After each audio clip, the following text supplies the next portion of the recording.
Bonjour à tous, soyez les bienvenus dans Vous avez dit EFOP, l'émission pour tout savoir et tout comprendre sur l'emploi, la formation et l'orientation professionnelle. Bonjour Bernard, bonjour Mathieu. Bonjour Jonathan. Bonjour. Aujourd'hui, focus sur les métiers du soin, du sanitaire et du social. Infirmiers, aides-soignants, assistantes sociales ou bien encore auxiliaires de puériculture, autant de métiers essentiels et dont pourtant les formations peinent à recruter. Y a-t-il un problème d'attractivité, une crise des vocations et si oui, pourquoi et comment y remédier? Des éléments de réponse tout à l'heure avec nos invités. Mais tout de suite, quand il n'y en a plus, il y en a encore, jamais rassasié des acronymes du monde de l'EFOP.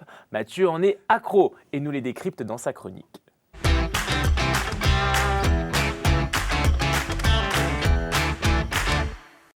Alors Mathieu, quoi de beau au menu du jour?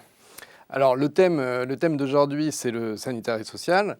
Et dans ce domaine, il y a beaucoup de sigles et d'acronymes. Prenons juste le champ du handicap, par exemple. Si vous voulez la RQTH, il faudra passer par la MDPH. Oui, enfin il va surtout falloir que vous nous expliquiez RQTH et MDPH. Alors la RQTH, c'est la reconnaissance de la qualité de travailleur handicapé. Et la MDPH? Et la MDPH, c'est la maison départementale des personnes handicapées. Comme son nom l'indique, la maison départementale des personnes handicapées, il y en a dans chaque département et elle sert de guichet unique pour toutes les questions relatives aux personnes handicapées. Et du coup, la RQTH qui sert à... Alors, la RQTH, ça permet de prétendre aux aides et à l'accompagnement des OPS. Alors, OPS, c'est des organismes de placement spécialisés pour les personnes en situation de handicap, qui sont là pour accompagner et maintenir dans l'emploi les personnes donc handicapées, en mobilisant par exemple les fonds de la FIPHFP pour le secteur public, donc nouvel acronyme, et de l'AGFIP pour le privé. Vous m'en direz tant, AGFIP, FPFIF, voilà. Vous êtes accro aux acronymes, Jonathan. Je commence à le devenir. L'AGFIP, c'est l'Association de gestion du Fonds pour l'insertion professionnelle des personnes handicapées. Et la FIPH-FP, c'est le Fonds pour l'insertion des personnes handicapées dans la fonction publique. Ah, dit comme ça, c'est quand même beaucoup plus clair. Mais c'est plus long. Mais oui, mais on comprend mieux. Merci beaucoup, en tout cas, Mathieu, pour nous éclairer sur tous ces acronymes. On vous retrouve pour la prochaine émission. Les formations des métiers du soin et du sanitaire et du social qui peinent à recruter, on en parle dans quelques instants avec nos invités. Mais juste avant, Fouzi Fetti nous éclaire sur un sujet pas très éloigné, celui des reconversions professionnelles pour ajuster le marché du travail. C'est l'info avec 2F.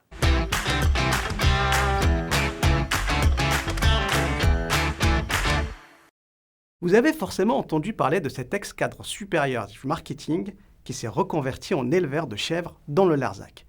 Les belles histoires de reconversion professionnelle idéalisée ne manquent pas. Mais entre l'idée et la réalisation, il y a le financement. Apprendre un nouveau métier, c'est avant tout un coût pour le salarié. La rémunération d'abord, car s'absenter pour un projet personnel sans être rémunéré n'est jamais simple. Ajoutez à cela les coûts non négligeables de la formation elle-même, les frais de garde pour les enfants, les frais de déplacement. Bref, de quoi dissuader à franchir le pas. Pourtant, des dispositifs de financement existent. Le réflexe voudrait qu'on utilise le plus connu d'entre eux, le compte personnel de formation, plus communément appelé CPF. Libellé en euros et accessible via une appli smartphone, le CPF devait incarner la liberté de choisir son avenir professionnel. Problème, le CPF ne finance pas la rémunération pendant la formation. Difficile donc de se lancer dans une formation d'envergure pour se reconvertir. Le CPF, c'est généralement des formations courtes sur le temps personnel pour acquérir au mieux une compétence à valoriser sur un CV, une certification de langue, en informatique ou encore un permis de conduire. Bref, pas suffisant pour changer de métier. En fait, le dispositif de reconversion professionnelle par excellence, c'est le PTP. Le projet de transition professionnelle. Lui, il finance tout, les frais pédagogiques et la rémunération, mais s'il finance bien, il finance très peu de dossiers. Pensez d'emblée dans la limite d'une enveloppe financière, seuls les dossiers prioritaires sont financés. Et comme les dossiers coûtent cher en raison de la rémunération, il y a très peu d'élus. 24 000 salariés environ par an dans toute la France. Alors, pour y remédier, un nouveau dispositif destiné aux transitions collectives vient d'être lancé. Son nom ? Transco, financé dans le cadre du plan de relance, son ambition est de favoriser la reconversion de salariés dont les emplois sont fragilisés vers des métiers porteurs. Transco, c'est par exemple une douzaine d'agents de ménage dont l'emploi a été fragilisé par la pandémie qui se forment au métier d'aide-soignant, en vue de rejoindre un secteur qui peine à recruter. L'approche ici est expérimentale. L'objectif, pragmatique. Créer un pont entre les entreprises qui décrutent et les entreprises qui recrutent. Et le financement de la reconversion professionnelle répond moins à une quête de sens dans son travail qu'à l'ajustement du marché du travail. Nous sommes là, bien loin, de la belle histoire idéalisée de cet ex-cadre supérieur du marketing devenu éleveur de chèvres dans le Larzac.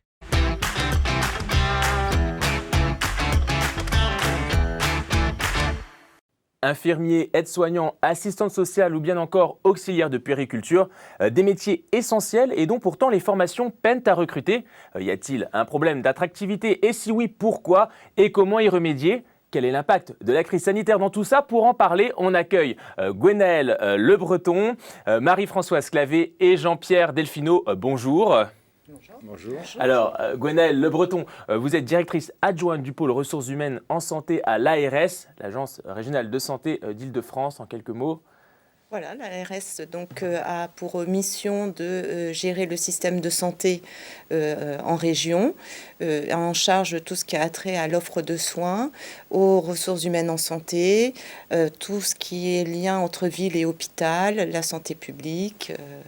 Voilà. Merci. À mes côtés, Marie-Françoise Clavé, directrice des ressources humaines de l'association Valentin Ahuy. Là aussi, en quelques mots, présentez-nous votre association. C'est une association du secteur médico-social. Nous prenons en charge les déficients visuels, c'est-à-dire les malvoyants et les non-voyants. Et nous offrons toute une panoplie de services qui vont de la formation professionnelle pour les déficients visuels, formation de kiné par exemple, les impros pour les très jeunes de 15-16 ans qui sont déscolarisés, on les reconduit dans l'inclusion sociale, les ESAT, les entreprises adaptées pour déficients visuels et handicapés mentaux, et nous offrons également des services sociaux d'ordre assistante sociale, médiathèque, accès à la lecture, à la culture, au numérique, boutique de matériel spécialisé, tous ces services qui permettent, y compris dans des comités locaux dans toute la France, on est présent dans toute la France, aux déficients visuels, d'avoir une vie sociale, culturelle, travailler, se former et vivre avec son handicap au mieux dans notre société. Oui, finalement, un champ d'intervention assez large. Oui, voilà. Et on a une résidence aussi pour personnes âgées autonomes, déficientes visuelles.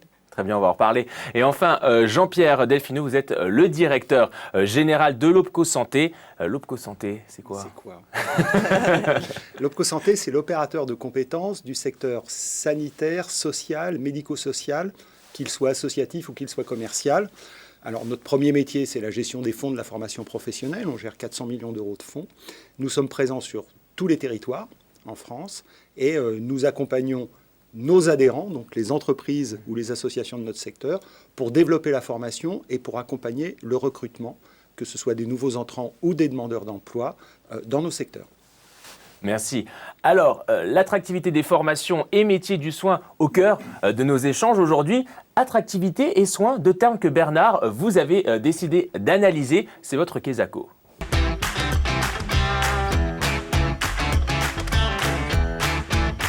Alors la question, Jonathan, se pose, faut-il prendre soin du sanitaire et social, par exemple? Alors le sanitaire et social se rejoignent, semble-t-il, sur un point, une notion qui est le soin.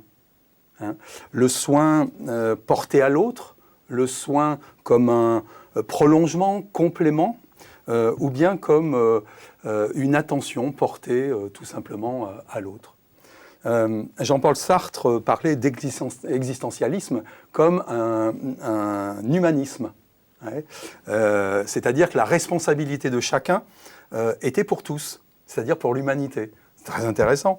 En écho à Sartre, d'ailleurs, Cynthia Fleury prolonge en affirmant « Le soin est un humanisme, exister, c'est faire lien avec l'autre, c'est porter l'existence de tous comme un enjeu propre. L'homme est ce qu'il fait. Se faire, c'est se former, se prendre soin. » écrit-elle. Ouais. D'ailleurs, faire et se faire, Jean-Marie Barbier dirait, c'est le cœur de l'activité, par exemple. Et la crise sanitaire arriva. Et voilà, et la crise sanitaire arrive. Alors, nul besoin d'insister sur le fait que la période traversée impose le soin au cœur de l'activité, mais aussi au cœur de la réflexion sur notre humanité et sur la relation entre humains. Alors, pour ce qui nous concerne aujourd'hui, difficile de ne pas nous interroger sur à la fois ce qui est une ambiguïté qui est mise à jour dans la période, c'est d'un côté l'attirance consciente, quasi naturelle, de nombre d'humains vers les métiers justement du soin, que ce soit à travers la santé ou le social, et d'un autre côté la question de l'attractivité de ces métiers. Qui peuvent conduire justement à travers des formations à ces métiers. Comme si la valeur de l'humanisme et que le soin porte échouait un peu sur les rochers des difficultés de l'exercice du soin. On pourrait se demander si des concerts de casseroles à 20h suffiraient pour la reconnaissance des soignants, par exemple. Justement, que peut-on dire de l'attractivité ? Alors, la notion d'attractivité, c'est un néologisme qui est assez récent, mine de rien.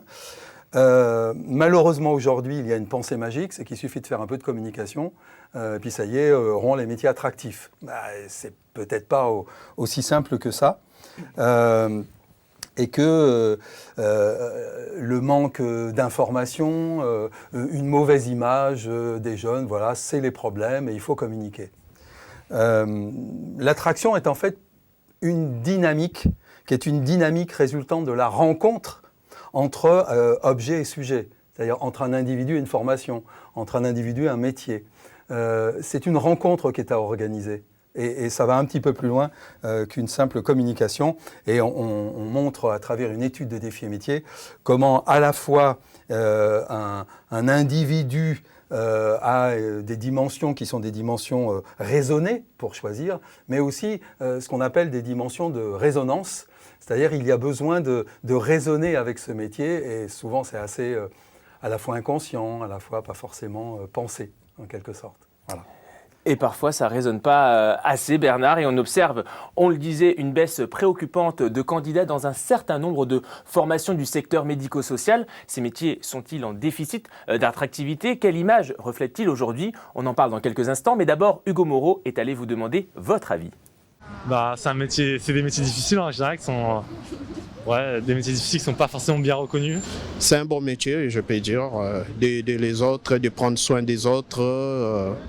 C'est bien. Très exigeant du point de vue psychologique et émotionnel, donc c'est des gens dont on a beaucoup pour lesquels on doit avoir beaucoup de reconnaissance et de reconnaissance. Je pense que c'est des métiers qui sont difficiles, qui demandent beaucoup d'investissement personnel, mais oui, pour moi c'est un beau métier, c'est une belle profession. Ce sont des métiers très dévalorisés. Et donc, il y a toujours moins et moins de personnes peut-être qui partent aussi à l'étranger pour faire ce travail-là plutôt qu'en France. Genre moi j'en ai cette image-là de pas reconnus. Souvent pas très bien payés et qui donnent vraiment leur temps de façon, moi je trouve magnifique parce que c'est des métiers très durs. Et moi je suis ouvert pour que mes enfants fassent ce qu'ils souhaitent, donc s'ils veulent aider les gens à leur prochain, pourquoi pas. Mais je ne leur pousserai pas forcément vers cette voie-là. Non, c'est pas forcément le métier qu'on recommande. Je dirais courageux, avec tout ce qui se passe. Ils sont d'une grande aide. Ouais, voilà. Notamment avec le Covid, du coup, parce que ça a peut-être un peu redoré l'image de ces professions-là. En tout cas, ça les a mises en avant et ça a rappelé l'importance que ces gens avaient dans le système. Voilà, c'est important d'aider son prochain.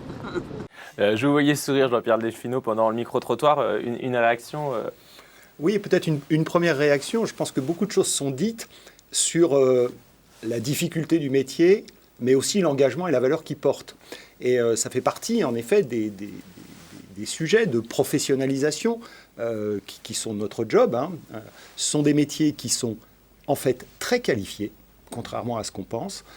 On va reparler, je pense, dans cette matinée de la situation des aides-soignantes, par exemple, qui suivent des formations finalement très longues, des formations de 12 à 18 mois pour être en activité professionnelle. Et donc, c'est ce qui caractérise ces métiers, c'est que ce sont des métiers du soin qui demandent beaucoup de compétences, des compétences qui sont beaucoup plus accessibles que ce que l'on y pense. Et on pourra citer quelques exemples des actions qu'on conduit pour accompagner des personnes qui se sentent très éloignées de ces métiers parce qu'elles ont une représentation d'un niveau d'études élevé ou d'une difficulté d'accès et qui finalement y rentrent assez facilement au bout du compte. Parmi vos adhérents aujourd'hui, lesquels les peinent le plus à recruter ? Alors, on va parler du secteur médico-social et du secteur du grand âge, qui est pourtant un enjeu majeur parce que on peut prévoir l'évolution des besoins en compétences dans les années à venir. C'est assez simple en termes de démographie de prévoir le vieillissement de la population. Et donc, on a des enjeux très, très importants dans un secteur qui sera structurellement en croissance dans les années à venir avec le vieillissement naturel de la population. Donc ça, c'est une première caractéristique de ces emplois. On sait que demain, il y en aura et il y en aura plus qu'aujourd'hui. La deuxième caractéristique, c'est que ce sont des emplois qui ne sont pas délocalisables. Donc on est aussi capable de dire qu'on continuera à travailler souvent proche de son domicile, d'ailleurs, même si on va voir ensuite des difficultés qui peuvent être très territoriales, en Ile-de-France, la problématique du logement, la problématique du déplacement. Mais ce sont des emplois qui offrent des perspectives d'évolution professionnelle, et c'est en partie notre job, de supporter l'évolution professionnelle et de financer l'évolution professionnelle des salariés. Et on peut faire des carrières assez remarquables dans ce secteur qui est en effet peu connu. Gwenaëlle Le Breton, du côté de l'ARS, même constat, quels sont les métiers les plus en tension ? Alors aujourd'hui, j'ai envie de dire, un grand nombre de métiers sont identifiés comme étant en tension. Donc, dans le cadre du pôle ressources humaines en santé, nous avons mis en place à la demande du directeur général de l'ARS en 2019, qui était Aurélien Rousseau, un plan ressources humaines en santé avec des partenaires. Et nous avons fait une enquête flash à cette occasion. Et il en est ressorti 7 métiers dits en tension. Donc les IDE, les AS, les IAD, les IBOD, les manipulateurs radio, les masseurs kinés. Et donc c'est un plan qui est composé de 12 mesures et là qui a été alimenté par les mesures du Ségur relatives aux ressources humaines en santé. Et cette année, donc, nous y avons ajouté pour la première fois les sages-femmes. Donc les sages-femmes qui est plutôt une problématique, on va dire, francilienne, qui n'est pas reconnue à l'échelle nationale comme étant un métier dit en tension. Très bien. Marie-France Clavé, vous êtes à la tête d'une association, vous êtes sur le terrain. Vous, est-ce que vous rencontrez ces difficultés à recruter ? Oui, et puis j'ai une expérience du secteur sanitaire également, donc quand madame parle des infirmiers, des aides-soignants, bien évidemment, on en manque cruellement. Le problème, à mon sens, c'est pour rencontrer des candidats que nous recrutons, c'est que nos métiers ne sont pas assez reconnus. Alors le public les connaît, là on les entend parler, on les connaît tous, on est tous confrontés un jour ou l'autre à la fin de vie, à l'accompagnement de nos personnes âgées, au handicap et à la maladie. Donc c'est quand même des métiers qu'on connaît, mais qu'on caricature un petit peu, qu'on ne connaît pas si bien que ça. Effectivement, vous parliez de la méconnaissance des niveaux d'études et aussi des déroulements de carrière, des perspectives de déroulement. On peut rentrer avec une très faible qualification et avoir des perspectives d'évolution. Les emplois d'agents de services hospitaliers, les agents qui font l'entretien des locaux, qui peuvent un jour entrer en formation pour devenir aides-soignants, des aides-soignants qui deviennent infirmiers, des infirmiers qui deviennent coordinateurs, qui deviennent cadres. On a des éducateurs spécialisés qui deviennent cadres-éducateurs, qui deviennent directeurs d'établissement. C'est des parcours de carrière qu'on connaît très très mal. Il y a des vraies perspectives de déroulement de carrière. La deuxième chose, c'est, on parlait de manque de reconnaissance là dans l'interview, la reconnaissance bien sûr de l'entreprise qui emploie ces personnes, mais aussi du grand public. Aussi, on a parlé pendant des années quand même, on a vu des reportages sur l'accueil aux urgences et le personnel hospitalier qui en prenait plein la figure par des gens qui étaient complètement impatients, qui ne comprenaient pas l'attente. Voilà. Je me rappelle d'une campagne que l'assurance maladie a fait il y a 15 ans maintenant qui était extraordinaire. On voyait des soignants regarder des clichés de radio qui disaient si on ne s'occupe pas de vous, c'est parce qu'on regarde des photos. Voilà. Donc c'était moi je trouvais que c'était très punchy. C'était vraiment intéressant. Il faut aussi que nous tous, usagers, on fasse attention aussi à ces personnels. La standardiste, l'agent d'accueil, la secrétaire médicale qui nous accueille et qui monte notre dossier, c'est des gens qu'il faut tout à fait... parce que ça contribue à leur épuisement, ça contribue à leur fatigue quand le public est extrêmement agressif. Et puis on ne parle pas aussi suffisamment de leur rémunération. C'est vrai qu'ils ne sont pas bien payés à la base, mais il faut penser à d'autres compensations. Alors, je ne vendrai pas une image idyllique. Est-ce qu'aujourd'hui, justement, les conditions salariales et la pénibilité du travail sont les seules causes de ces difficultés de recrutement dans les formations ? C'est une cause de manque d'attractivité, parce qu'on imagine que c'est les misérables en permanence. Alors non, ce sont des métiers difficiles, mais qui ont des compensations. On a des très belles conventions collectives dans notre secteur qui font que, contrairement à d'autres secteurs où on travaille le dimanche et les jours fériés ou la nuit, on donne des primes. Il y a des primes qui sont négociées au niveau des branches pour pouvoir compenser ces servitudes. Quand on travaille 3 fois 12 heures dans la semaine, ce qui est épuisant, une journée de 12 heures, mais ça veut dire que dans la semaine, il y a aussi 4 jours de repos. Quand on travaille le week-end, c'est un week-end sur 2. Alors, je ne dis pas que c'est simple pour les conditions de vie familiale normale, etc. Tout ça s'organise, tout ça demande beaucoup d'engagement, y compris privé. Mais il y a aussi des contreparties dont on ne parle pas assez. Il faut aussi communiquer sur ces contreparties qui existent dans le secteur privé. Les heures supplémentaires, quand du personnel soignant choisit d'en faire, il y a des contreparties financières. On paye les heures supplémentaires avec des conditions aujourd'hui qui font qu'il y a des exonérations partielles, y compris fiscales. Donc, voilà. Donc, il faut aussi communiquer sur... Il y a de l'attraction aussi, y compris dans les conditions de travail. Il n'y a pas que de la misère. Alors, tout à fait, mais après, les conditions changent aussi, qu'on soit peut-être en hôpital, en association, en public, en privé. Je crois que du côté de l'ARES, vous avez un petit peu étudié cela, essayé de comparer. Tout à fait. Donc, Madame parlait effectivement de la majoration et de l'indemnisation des heures supplémentaires. Donc, effectivement, il y a cette possibilité, mais selon le statut de l'établissement, c'est applicable ou pas. Par exemple, c'est applicable pour le statut public. Pour le privé, c'est plus compliqué. Et puis, vous êtes limité à 240 heures par agent et par an. Donc, effectivement, ça peut être ça fait partie des mesures d'attractivité, mais il n'y a pas que ça, en fait. Et puis, Madame le disait aussi, les autres problématiques d'attractivité. Donc, on y travaille avec nos partenaires sur ces mesures d'attractivité et de fidélisation. Mais si je peux me permettre, je vais revenir un peu en arrière parce qu'en fait, c'est une problématique qu'on doit prendre en amont de l'exercice. C'est-à-dire qu'on voit cette problématique d'attractivité qui ressort déjà dans le cadre de la formation. Par exemple, on a pu identifier que dans le cadre des formations de manipulateurs radio, entre la première et la deuxième année de formation, on a 30% d'abandon. Et puis, une fois qu'ils sont diplômés, beaucoup ne vont pas exercer aussitôt leur activité professionnelle pour multiples raisons. Oui, ça on va le voir, tout à fait.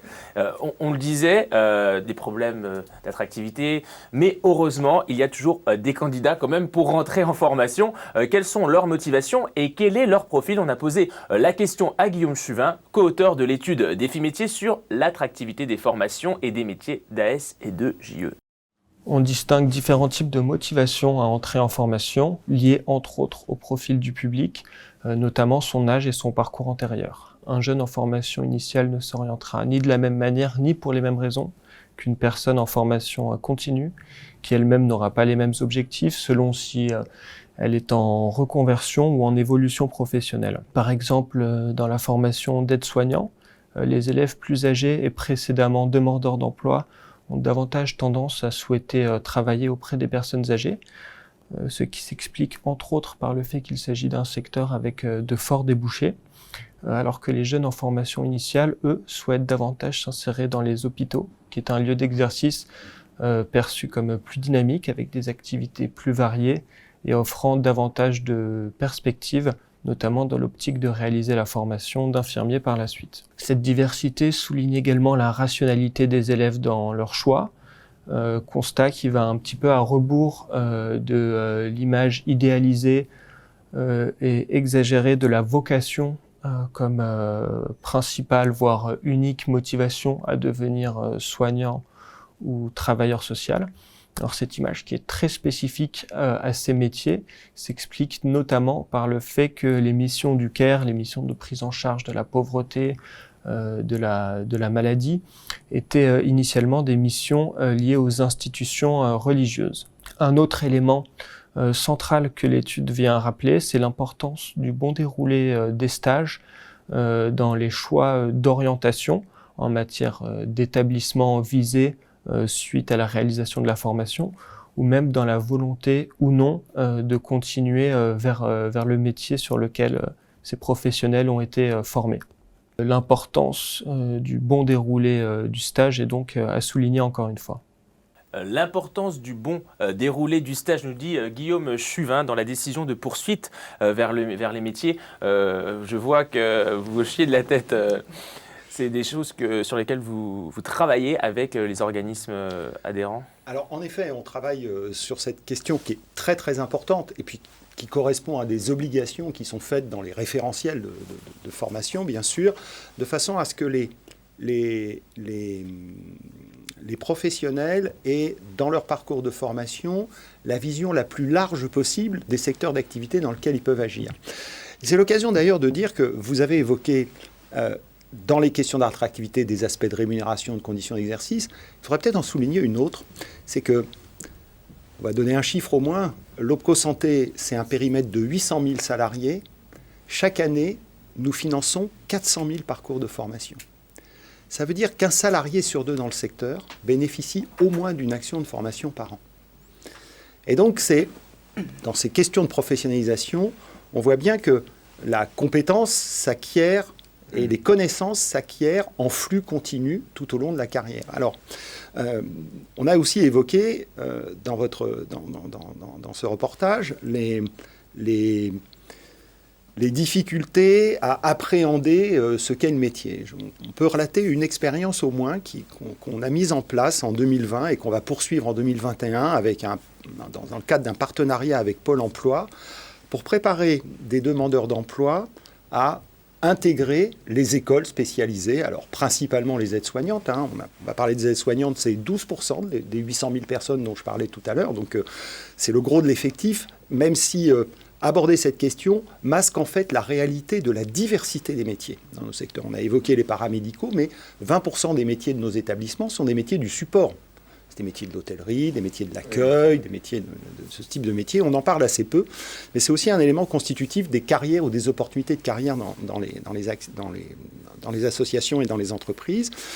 Donc, ce projet avait pour vocation de permettre à des demandeurs d'emploi, souvent éloignés des parcours de formation diplômants. Si on évoque le métier d'aide-soignante, il s'agit d'un diplôme qui vous autorise à exercer une activité professionnelle parce que vous détenez les connaissances nécessaires pour agir auprès des patients. Dans cette formation, donc on a construit un parcours dans lequel les 4 premiers mois sont des mois qui permettent une remise à niveau et qui permettent d'entrer dans de bonnes conditions de connaissances dans des parcours de formation qui peuvent être exigeants, mais aussi de découverte des métiers dans des associations ou dans des entreprises partenaires qui étaient prêtes à accueillir ces demandeurs d'emploi pour découvrir le métier. En 2020, c'est 500 personnes. 70% des personnes qui sont rentrées dans ce parcours ont poursuivi leur étude et vont obtenir le diplôme d'aide-soignant. Ce qui est important, et ce que vous soulignez tout à l'heure, Gwenaëlle, c'est qu'il y a beaucoup de diplômés qui, malheureusement, décident finalement de ne pas chercher d'emploi dans le métier pour lequel ils ont été formés. Je crois qu'il y a 59% de jeunes diplômés infirmiers aujourd'hui qui ne travaillent pas dans ce secteur, finalement. Alors, à aujourd'hui, donc, pour les diplômés de 2020, on constate effectivement que 59% aujourd'hui ne sont pas enregistrés au répertoire ADELI, enfin ex-ADELI, puisqu'ils sont passés maintenant RPPS. C'est quoi ADELI ? Le ADELI, donc, c'est un répertoire donc, qui permet de s'enregistrer, parce que pour exercer, en fait, on a l'obligation d'être enregistré à ces répertoires. Maintenant, donc, les infirmiers sont enregistrés au répertoire partagé des professionnels de santé. On sait que l'année 2020 est une année quand même particulière. On a connu une crise sanitaire sans précédent et à aujourd'hui, donc 59% des diplômés de 2020 en école infirmier en Île-de-France ne sont pas identifiés dans ces répertoires. Donc, certainement qu'ils ont voulu faire des pauses aussi, parce que, effectivement, dans le cadre de la fin de leur cursus, ils ont vécu des choses, en fait, qui n'étaient pas prévues dans les maquettes de formation. Et on va les retrouver plus tard, parce qu'ils souhaitent aussi s'initier à peut-être d'autres activités professionnelles. D'autres vont aussi poursuivre des formations. Par exemple, ceux qui ont commencé une formation d'infirmier vont ensuite vouloir poursuivre vers une formation d'infirmiers spécialisés, comme les puéricultrices, par exemple. Donc, c'est un phénomène assez récent quand même. Donc, on suit ça de près avec les partenaires aussi. Et c'est quoi l'impact de Parcoursup dans tout ça? Alors Parcoursup, on a constaté en fait, donc vous savez qu'avant Parcoursup, donc ces formations, donc c'était des concours d'entrée. Donc les personnes en fait se préparaient au concours et avaient déjà une espèce de vocation en fait à exercer ces métiers-là. Maintenant, avec Parcoursup, on se trouve dans un espèce de méandre en fait où les jeunes, accompagnés de leurs parents, vont sélectionner une série de formations sans pour autant connaître le contenu. Donc, je pense qu'il y aurait un effort à faire de notre part en termes de communication, aller vers les jeunes, leur expliquer en fait ce que sont les métiers du soin et autres, tant dans le secteur sanitaire, médico-social que social, parce que à aujourd'hui, beaucoup de jeunes se retrouvent en première année de formation à faire des stages en disant que finalement, non, c'est pas ce qu'ils souhaitaient faire. Raison pour laquelle on a 30% d'abandon entre la première et la deuxième année. On parlait de l'Île-de-France avec ce cas des infirmiers, 59% qui n'étaient pas aujourd'hui, ne travaillaient pas alors qu'ils étaient diplômés. Est-ce qu'il y a d'autres spécificités que vous remarquez franciliennes, Jean-Pierre Delfino, auprès de vos adhérents? Alors on ne constate pas tout à fait les mêmes chiffres parce que notre sujet est un sujet de formation professionnelle et de formation d'adultes. Alors même si on a parlé de la problématique des demandeurs d'emploi éloignés, le deuxième sujet, c'est l'apprentissage. Le cœur du métier des OPCO, c'est de supporter et développer l'apprentissage. Nous étions très prudents, il y a quelques années, pensant que l'apprentissage est une solution qui ne se développerait pas dans nos secteurs.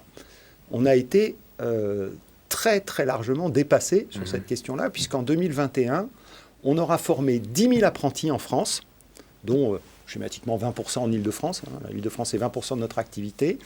Et on ne constate pas d'abandon supérieur, notamment pour les formations d'aides-soignantes, qui sont le cœur de notre question, les aides-soignantes et les accompagnants éducatifs et sociaux. Je ne vois pas totalement.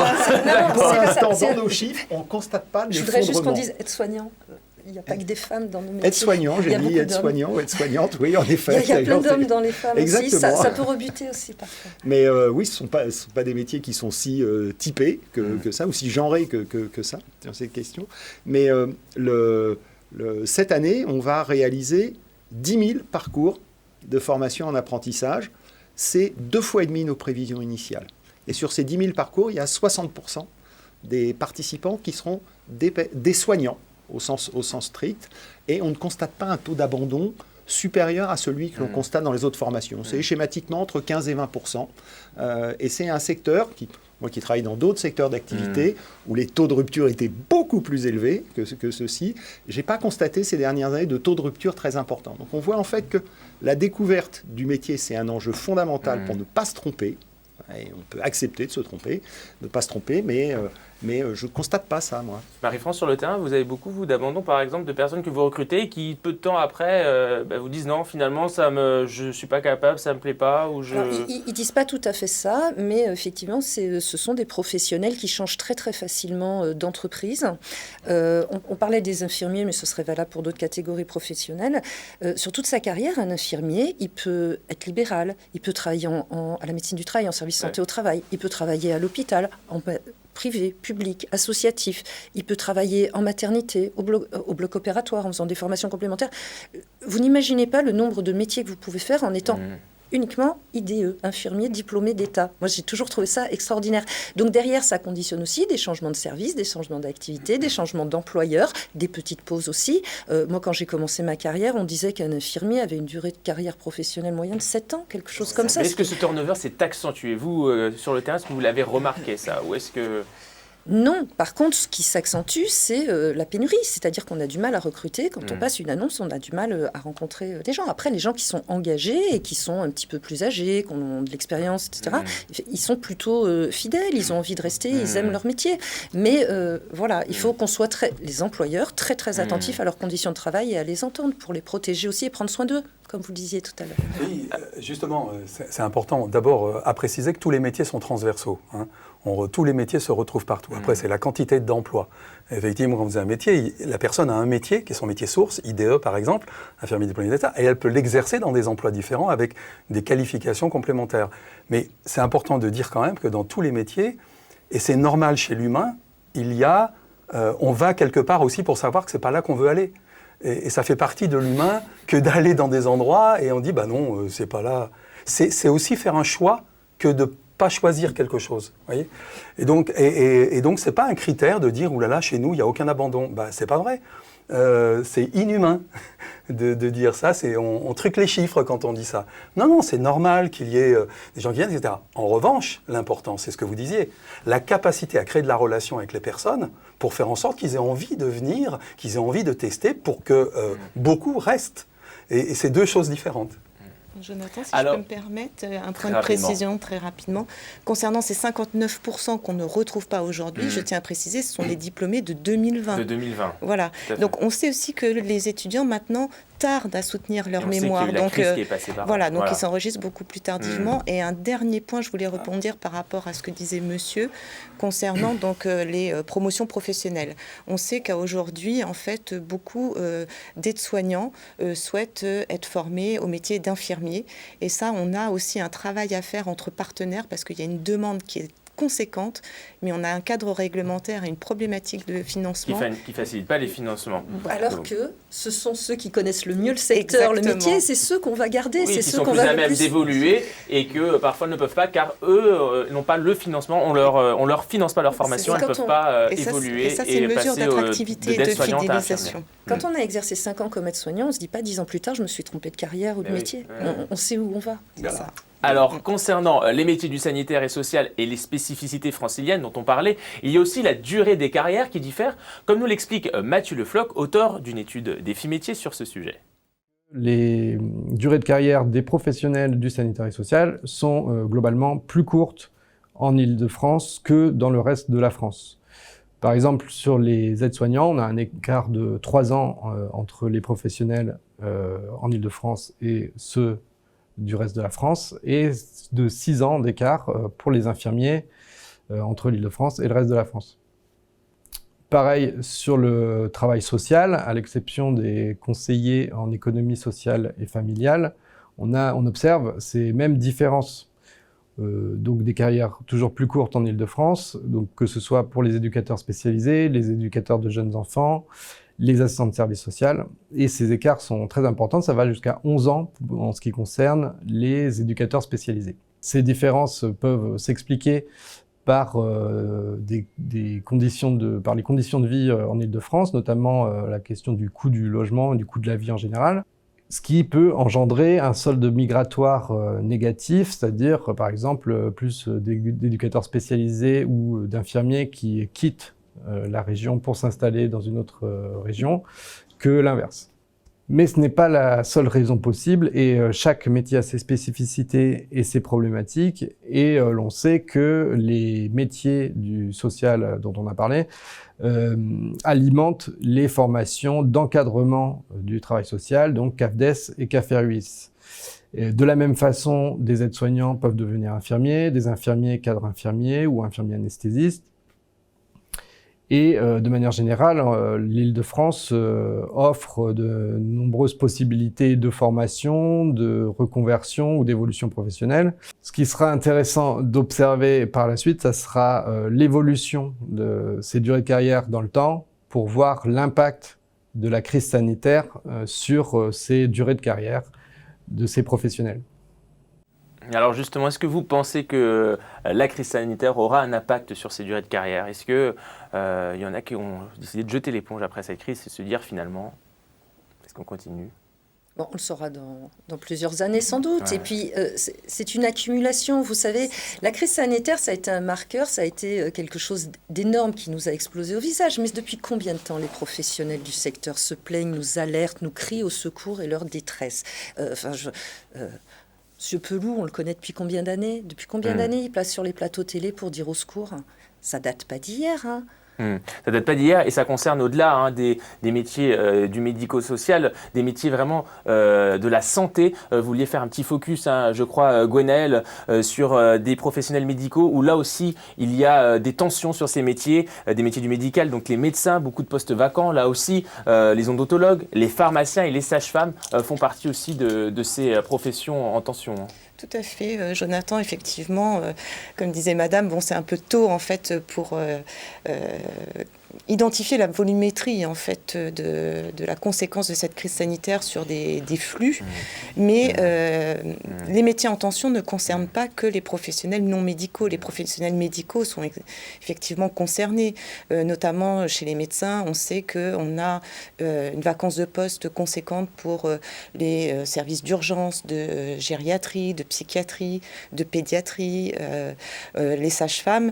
Ça fait quand même plusieurs semaines qu'elles manifestent leur mécontentement sur leurs conditions de travail, sur un manque de reconnaissance de leur statut, sur la problématique des salaires. Mais il faut savoir aussi que on est face en fait à un bouleversement de la société, c'est-à-dire que avant vous étiez salarié ou libéral. Maintenant il y a une mixité d'exercices et de statuts. Voilà, par exemple les sages-femmes maintenant beaucoup d'entre elles souhaitent exercer en libéral, plus nécessairement en salle de naissance par exemple. Mais on a encore du travail à faire aussi avec ces professionnels de santé pour travailler sur tout ce qui est poste partagé, mixité d'exercices, parce qu'on ne veut plus travailler à 100% dans un endroit. On veut pouvoir diversifier notre activité. Donc là, par exemple, on a des propositions de solutions pour l'avenir. C'est, par exemple, mixer les lieux d'exercice, de travail. Tout à fait, entre la ville et l'hôpital, entre deux structures, entre deux secteurs. Donc, effectivement, il faut que nous avancions sur ce sujet-là. Mais là, il y a un travail, c'est législatif aussi. Donc, il y a un travail à faire au niveau du cadre réglementaire.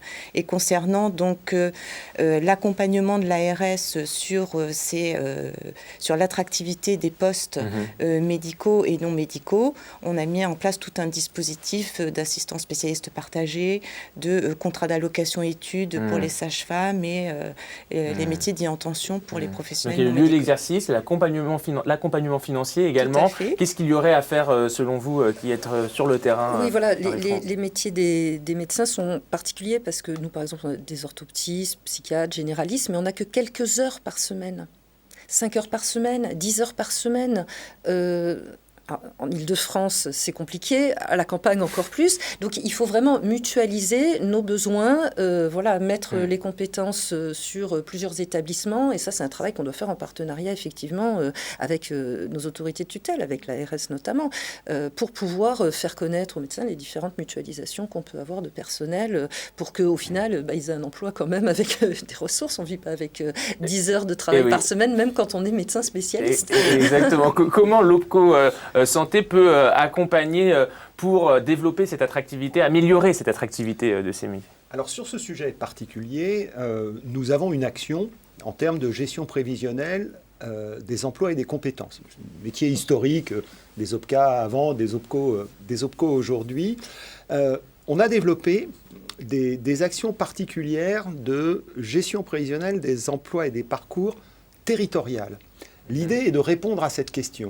Dans un bassin d'emploi rural, où un établissement n'a pas la capacité de proposer une activité en temps plein, des établissements se regroupent et proposent, et sont en capacité de proposer un temps de travail complet multi-établissements. Ce sont des dispositifs qui fonctionnent très très bien dans les territoires ruraux, parce que ce sont des territoires qui, historiquement, ont des problématiques qui ne sont pas d'attractivité, mais de rareté. De rareté. Dans les déserts médicaux.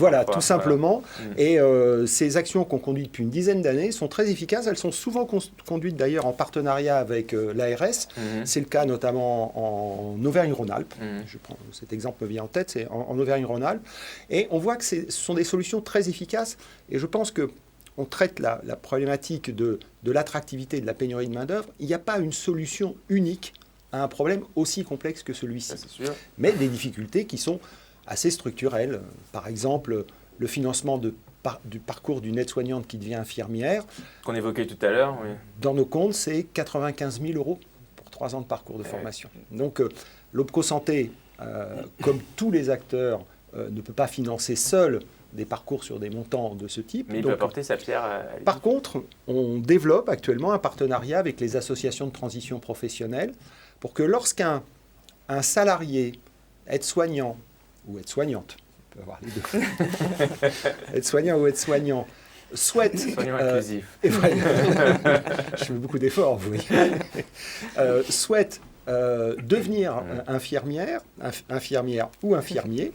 Donc, nous proposons, une solution de financement en partenariat avec les associations de transition professionnelle dans lequel chacun prend en charge une partie du financement et facialement, pour le salarié, c'est une solution complètement transparente. Il n'a pas à se poser la question de sa bonne fin de parcours. Nous, on garantit la bonne fin de parcours, c'est-à-dire qu'on crée toutes les conditions pour que le financement lui garantisse le passage de la totalité du parcours de formation jusqu'au passage de l'épreuve, du dépôt de mémoire, et ainsi de suite, et ça lui est financé. Voilà. On va continuer de parler des dispositifs mis en place pour favoriser l'attractivité des formations du sanitaire et du social dans notre coup de pro. Aujourd'hui, coup de projecteur sur la chef de service relations avec les organismes de formation sanitaire et sociale du pôle Trésor de la région Île-de-France.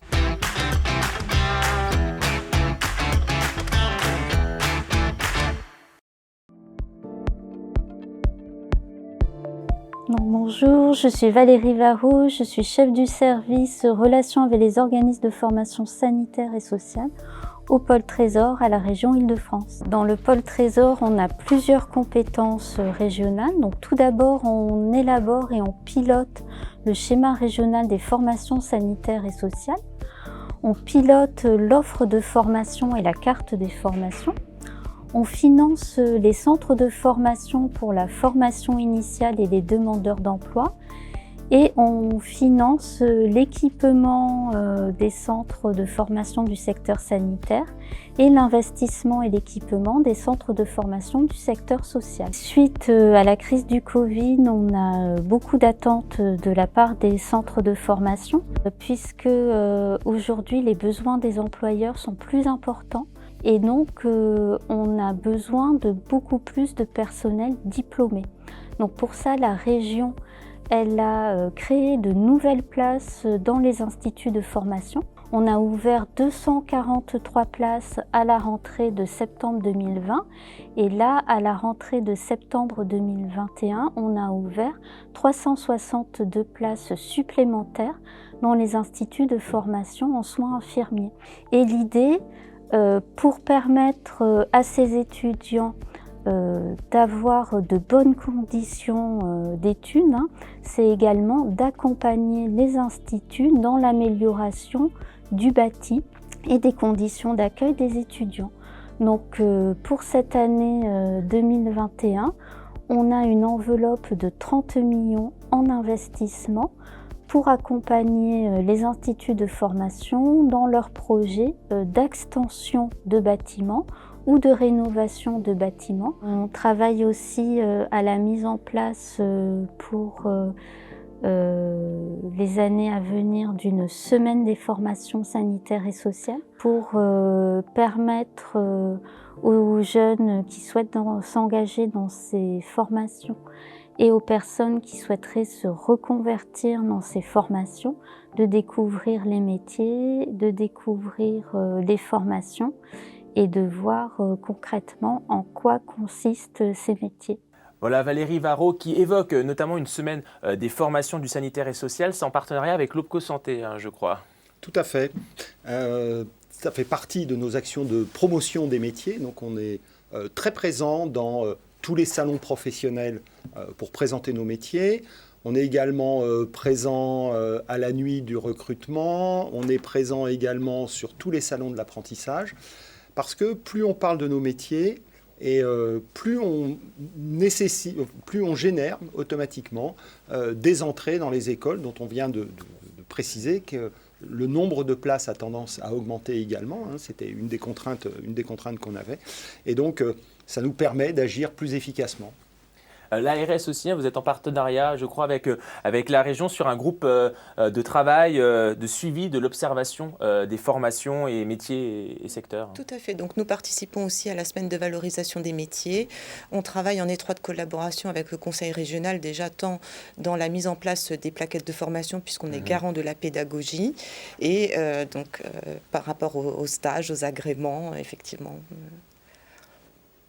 Bernard, vous qui êtes un peu notre référent à chaque fois sur l'humain, est-ce que vous avez quelques précisions, quelques remarques à nous faire? D'abord, il y a une dynamique de fond sur les métiers et les emplois, c'est la polyactivité, la multiplication des activités pour tout le monde, dans tous les secteurs, partout. C'est un mouvement de fond où on a des personnes, des jeunes, moins jeunes, etc., qui finalement font une activité le matin, à midi, le soir, qui n'est pas forcément la même.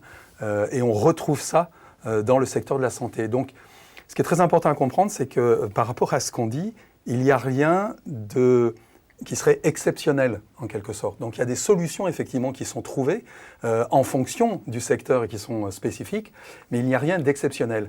Il y a aussi, en termes de communication, ce qu'il faut comprendre, c'est qu'il y a 10 000 appellations de métiers, pratiquement, et tout le monde communique dessus. Donc, il y a un engorgement de la communication et de l'information sur les métiers, et que ça demande un peu à s'organiser, ça, parce qu'on est plutôt en train de perdre en face les personnes, plutôt que de les aider. Et on dit, il faut choisir, oui, mais il faut choisir, il faut aider. Et il n'y a rien de mieux qu'un accompagnement humain pour le faire. Ça ne peut pas être algorithmé. Donc il faut renforcer l'accompagnement humain, il faut renforcer la relation par exemple de soignants avec ceux qui viennent. C'est comme ça qu'on les convainc de venir dans le métier, parce que c'est comme ça que ça s'est fait au mieux. C'est très important à intégrer. Avant de se quitter, je voudrais aussi vous inviter à découvrir sur la chaîne YouTube de Défi Métier toute une série de témoignages du secteur de la santé, du sanitaire et du social. Au total, 12 interviews de professionnels qui parlent justement de leurs conditions d'exercice, de leur métier et des perspectives qu'ils proposent. Donc si vous êtes désireux d'en savoir plus, rendez-vous sur la chaîne YouTube de Défi Métier. C'est important d'avoir ces retours de terrain des aides-soignants, des infirmiers qui expliquent vraiment leur quotidien, non ? Oui, par la vidéo, c'est vraiment intéressant de voir les gens témoigner de leur réalité, de leur quotidien et de la satisfaction qu'ils ont à faire ce métier. Parce que vraiment, moi, c'est ça que j'ai envie de dire ici, c'est que ce sont des métiers qui donnent de la satisfaction. Bien sûr qu'il y a de la tristesse parfois, on accompagne parfois du malheur et du handicap, mais il y a énormément de compensation humaine. C'est une expérience humaine de rentrer dans ce secteur, dans ces métiers. C'est ce qui revient à chaque fois d'ailleurs dans les témoignages. Alors quand on dit 12 interviews, c'est pas 12 métiers différents. C'est qu'on a pris justement par exemple un infirmier dans différentes structures, parce que ce n'est pas non plus la même chose d'être infirmier en EHPAD que d'être infirmier en hôpital. Là, on parle beaucoup des soignants, mais il y a aussi les éducateurs, les moniteurs, les accompagnants éducatifs et sociaux. Exactement. Tous ces métiers où il y a de l'engagement auprès de publics, personnes âgées, handicapées. C'est porteur de vie, c'est porteur d'un projet de société. Donc aujourd'hui on est un peu en perte de sens dans beaucoup de secteurs. Rejoignez-nous, nous il y a du sens. On sait pourquoi on se lève le matin et c'est quand même... Alors voilà, tout n'est pas tout rose. Je connais pas beaucoup de métiers, de secteurs où tout est rose. Donc le nôtre ne l'est pas plus qu'ailleurs. Mais par contre, il est porteur de sens et on contribue vraiment à un projet de société. Le handicap, la maladie, le grand âge, mais ça nous concerne tous. Ça nous concerne tous et ce sera le mot de la fin pour les témoignages. Je vous rappelle le site Défi Métier, défi-métier au pluriel.fr. Voilà, merci à tous, merci Bernard. Je vous retrouve pour la prochaine émission, ce sera l'année prochaine. Oui. Alors soyez au rendez-vous et d'ici là, prenez soin de vous et passez de très belles fêtes de fin d'année.